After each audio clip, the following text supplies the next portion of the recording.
Olá, sejam bem-vindos de volta. Nós vamos falar do assunto Sistema de Gestão de Segurança da Informação. O objetivo aqui é falar um pouquinho de como que é um sistema de gestão, como que se implementa isso, e falar também da melhoria contínua desse sistema. Então a ideia aqui é dar uma pincelada, né?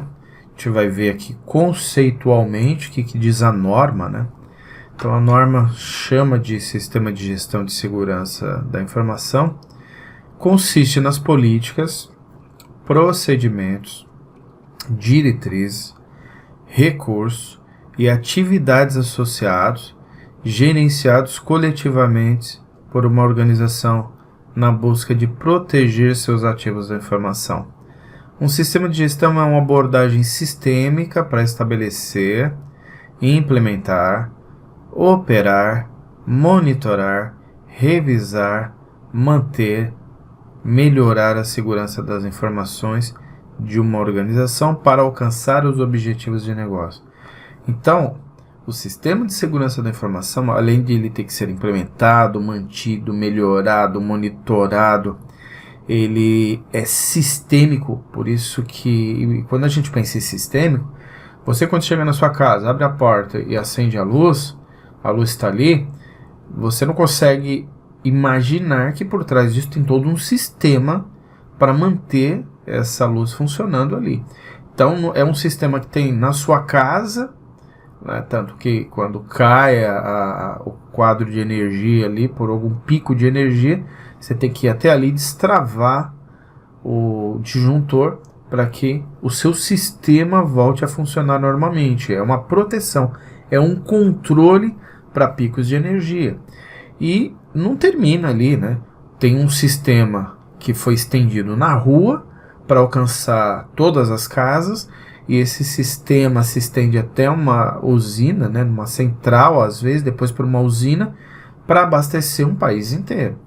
Então, é um sistema gigante operando, tem um monte de gente trabalhando, tem pessoas, cai a energia de um bairro ou cai um poste, então eles desligam às vezes 2, 3 quadras para poder fazer ali a manutenção, depois volta essa energia, então é tudo um sistema.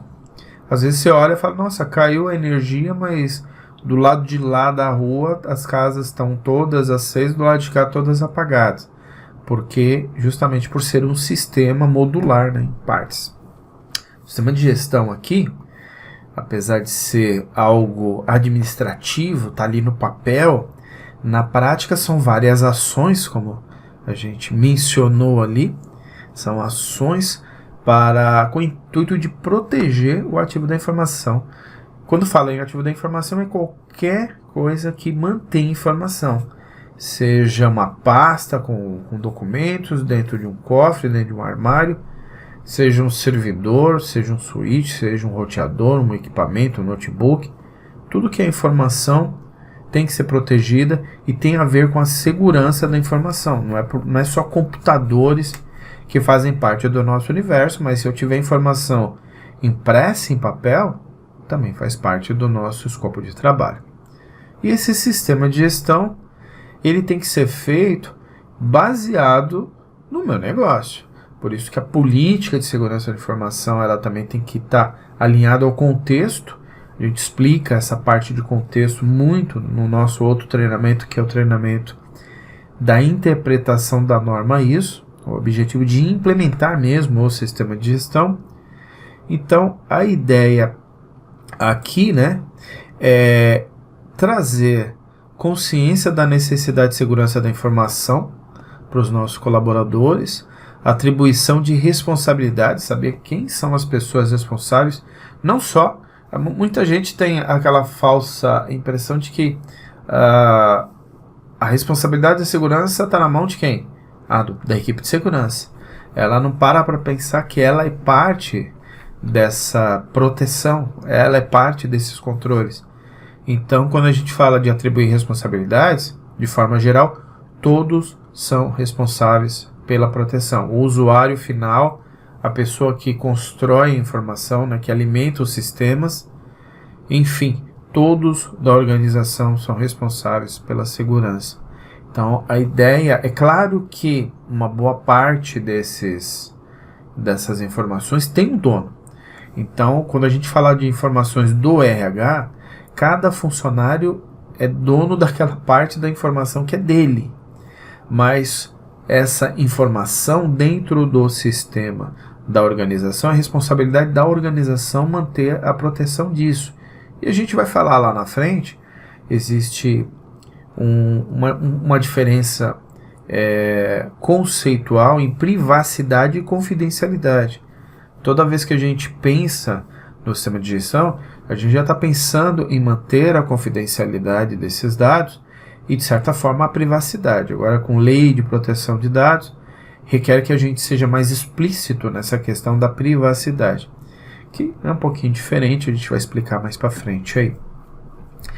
Bom, a ideia de ter o RH com todas as informações ali é porque precisa ser geridos os pagamentos aos funcionários, responsabilidades que a organização tem governamentais de mandar informação, recolher o INSS, guardar informações para que esse funcionário, ao se aposentar, ele consiga provar que trabalhou. Então, todos esses registros hoje são eletrônicos, mas lá atrás, anos atrás, nos anos 80, 90 para trás, uma boa parte disso era guardado em papel mesmo. As empresas até alugavam espaços, né, em empresas de guarda de documentos para poder sobrar espaço na própria organização. E aí tem a legislação que pede para eles guardarem isso aí por 30 anos, porque a pessoa saiu, né, da empresa, tem que guardar aí pelo menos uns 30 anos, porque vai que ela vai se aposentar, ela vai precisar dessas informações, né? Então hoje é tudo eletrônico, as empresas já enviaram para o governo essas informações, então hoje a gente tem isso de forma digital. Bom, prevenção ativa da detecção, né? E claro, só concluindo esse pensamento em relação ao RH, o dono da informação ali é o chefe da área, né? Ou o diretor da área. Numa instância maior, ele responde pelo aquele sistema, ele responde por todas aquelas informações, é ele o responsável, né, por manter isso seguro. Então, a gente costuma dizer que a área de negócios, né, o pessoal lá da diretoria que protege o negócio, são os donos dessa informação, de certa forma. Se a gente pensar em informação que é gerado ali na área de segurança, o responsável pela área de segurança ali, ele é o dono daquela informação. Então cada setor constrói, né, informações também. Bom, vamos dar uma olhadinha aí, né, além da abordagem abrangente, reavaliação contínua, né, da segurança da informação. Vamos dar uma olhada o que seria o sistema. Se a gente pegar a norma ISO 27001, o documento ele é dividido em partes, né? Então, do capítulo 0 até o capítulo 10, e ainda tem uma seção chamada Anexo A, onde estão os controles, objetivo aqui do nosso treinamento. Então, lá no capítulo 4, né, ele fala do contexto da organização, do escopo. Tem um capítulo falando da liderança, tem um capítulo falando de planejamento, aí tem um capítulo falando de apoio, operação, avaliação de desempenho e melhoria contínua. Do capítulo 4 ao 10, tudo que está escrito aqui dentro da norma até esse capítulo são itens obrigatórios. Se eu não tiver esse item, eu não tenho um sistema de gestão. Então, implementar um sistema de gestão é pegar esses requisitos e construí-lo. Então, um dos itens é construir a política de segurança. Então, se eu não tiver uma política de segurança, eu não tenho um sistema de gestão. Então, a ideia aqui do sistema de gestão, principalmente se eu estou montando ele para tirar uma certificação ISO, eu tenho que montar esse sistema obrigatoriamente eu tenho que cumprir cada um dos itens que estão dentro desses capítulos e o anexo A com todos os controles aplicáveis para o meu negócio. Então está totalmente focado, né, o sistema de gestão para o meu negócio. Aí tem aqui uma sequência que costuma se sugerir para a implementação, né, do sistema. Definir a política, definir o escopo do sistema, executar a avaliação do sistema, gerenciamento de risco, selecionar os controles a serem implementados e preparar a declaração de aplicabilidade. Eu deixei esse quadro aqui para mostrar que os controles fazem parte desse sistema. Eles são implementados para manter o sistema funcionando e protegido, porque a ideia do sistema é o quê? Proteger a informação. Bom, como que o sistema funciona? Tudo aquilo que foi planejado, que a gente já viu que está ali no capítulo 4 ao 10, ele passa por uma parte do planejamento. Depois de planejado, eu definir qual que é o escopo do meu sistema, em que contexto que a gente vai montar esse escopo, a gente implementa ele, a gente monitora e a gente melhora ele. Esse Plan, Do, Check, Act, ele é o ciclo, né, o famoso ciclo do PDCA. A gente vai entender ele daqui a pouquinho. Bom, o que é então o tal do PDCA, que a gente acabou de mencionar? É um framework de melhoria contínua, também conhecido como círculo ou ciclo de Deming, que foi a pessoa que criou esse conceito, né, que foi também até nomeado pai da qualidade, porque ele criou esse ciclo PDCA que hoje é aplicado em segurança, mas pode ser aplicado em qualquer tipo de processo que queira ser melhorado continuamente.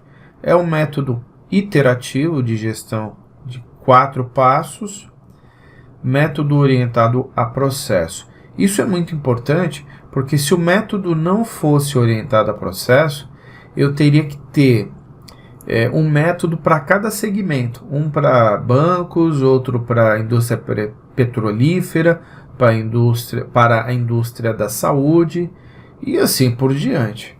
Então, o fato de termos um ciclo, né, focado em processo, um método orientado a processo, nos faz aplicarmos em qualquer organização, qualquer empresa. Pode ser uma ONG, pode ser um hospital, pode ser um escritório de contabilidade, um posto de gasolina. É possível aplicar desde que haja processos sendo realizados ali. E normalmente tem, talvez não estejam documentados, mas são. Então o ciclo aqui, né, aquele Plan, Do, Act, Check, e tem a ver com esse ciclo aqui, que é planejar, executar, monitorar e corrigir. Esse cidadão aqui, ele que foi o Deming, ele que criou esse modelo aqui de planejar, fazer, verificar e corrigir. Essa palavra, essa sigla, na verdade, PDCA, vem do inglês, né? P de planejar, né? De plan. Do de fazer. Check de verificar. E act de agir. E aí ele criou essa metodologia. Então, Deming, né, que é amplamente conhecido porque ele criou processos produtivos para os Estados Unidos durante a Segunda Guerra Mundial, sendo que ele também é muito reconhecido no Japão. A partir de 50, ele ensinou os altos executivos como melhorar projetos de qualidade de produto, testes e venda.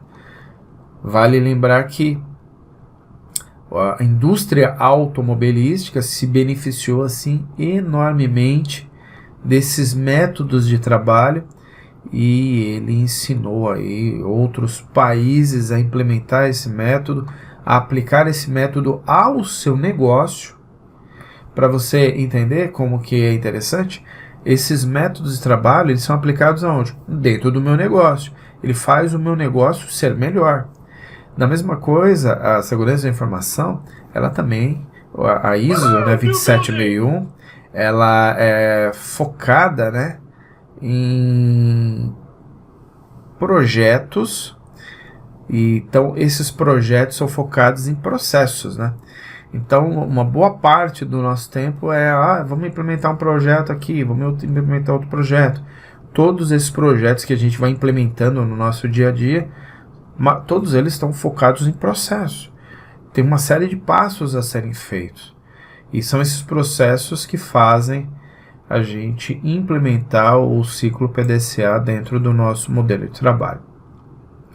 Bom, a 27001 de 2005 era exigido o modelo PDCA. Com a vinda do 2013, ele passou a não ser mais obrigatório. Qualquer empresa que já tenha um uso de um outro método de melhoria contínua, pode usar esse seu método de melhoria contínua. Se ele não tem, ele pode continuar usando o framework do PDCA, que é o framework que sempre foi utilizado pela ISO. Por essa razão, em 2013, o texto foi alterado para uma obrigação para a organização estabelecer, implementar, manter e melhorar continuamente o sistema de gestão de segurança de acordo com os requisitos. Claro que a norma apresenta os requisitos que institui o sistema de gestão. No entanto, a obrigação de usar o ciclo PDCA desapareceu. Como a gente já falou, né, dividido em 4 passos, está aqui cada um deles. O PDCA, o objetivo é promover um processo de melhoria contínua. Qualquer prova que você for fazer, seja para um concurso público, seja para certificação, seja na faculdade, toda vez que te perguntar o que é um PDCA, é um ciclo de melhoria contínua. Tem como objetivo promover a melhoria contínua. Então, a fase de planejamento, né, é intuitivo isso, né? É a parte onde a gente faz a criação das políticas, regras, processos, procedimentos que irão nortear as atividades, avaliação de risco. Na parte de implementar, aquilo que eu planejei, obviamente, eu vou implementar. Então, eu planejei fazer as análises de risco, definir escopo e tal. Agora eu vou lá e realizo, né? Faço efetivamente a análise, faço todos os passos que foram planejados, aí, todas as atividades previstas para essa etapa. A verificação, né? Para tudo que eu implementar, eu tenho um tipo de verificação. E lembrando que o ciclo PDCA, ele pode rodar em microsistemas. Então eu estou falando de backups, então o processo de backup tem um planejamento, tem a implementação, tem a verificação e tem a melhoria. Para o sistema como um todo, a verificação ela passa pela auditoria. Então, quando eu estou auditando o sistema, eu estou fazendo a melhoria contínua na fase de verificação, check. Então, a auditoria é uma forma de verificação. Quando a gente fala de backup, por exemplo, a verificação é verificar se o backup foi concluído com sucesso ali. Então, verificar problemas em relação ao backup pode ser essa fase de verificação. Puxa, o backup vem falhando, a maneira como a gente está fazendo não está correto, então vamos melhorar isso. Então, a próxima fase seria o quê? O que a gente vai fazer? Vamos mudar a ferramenta, vamos mudar o procedimento, vamos agora usar uma fita de limpeza, porque as falhas estão ocorrendo, pode ser porque o equipamento está com a cabeça de impressão está suja. Então é feita uma análise ali, uma verificação para a gente poder entender o problema e arrumá-lo. Aí vem essa etapa aqui, que é a etapa de consertar as coisas. E aí depois, uma vez consertado, o ciclo roda tudo de novo. Bom, tudo isso que a gente falou, né, que a gente exemplificou, a gente colocou aqui nesse quadro, né, ele fica até um pouco mais completinho, porque a gente está falando de escopo e contexto, política, controles. Aí aqui na parte de implementar, a gente está colocando até também a conscientização, né, o treinamento de conscientização, são realizados nessa fase aqui. A verificação, né, é uma análise crítica da alta direção. Então ela vai analisar criticamente o quê? Os riscos, fazer a aceitação deles, fazer os planos de ação. A auditoria também passa pelo crivo da alta direção. Claro que nós estamos falando aqui do sistema, né? Se nós estivéssemos falando de outra rotina, caberia ali a parte de verificação dentro daquela rotina. Bom, uma vez que eu tenho o meu sistema de gestão, né, eu tenho um projeto, eu defini o escopo, eu vou rodar ele pela primeira vez. Então fui lá, planejei, implementei, verifiquei e corrigi.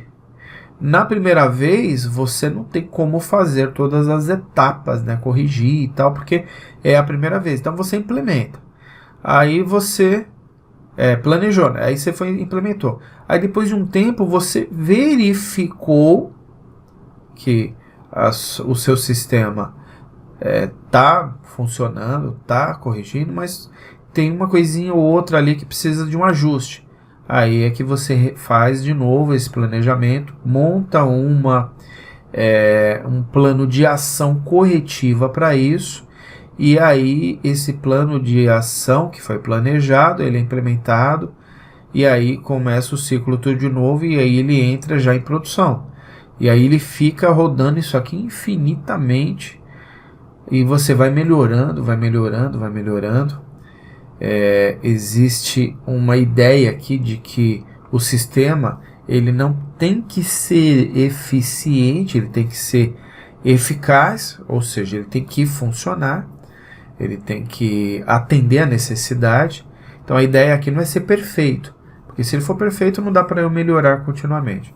E aí, como o meu ambiente muda o tempo todo, a produção vive mudando o tempo todo, então por isso que esse ciclo de melhoria contínua acaba nos atendendo aí de forma mais efetiva, mais eficaz. Bom, finalizamos esse assunto. Espero que vocês tenham gostado e até a próxima aula.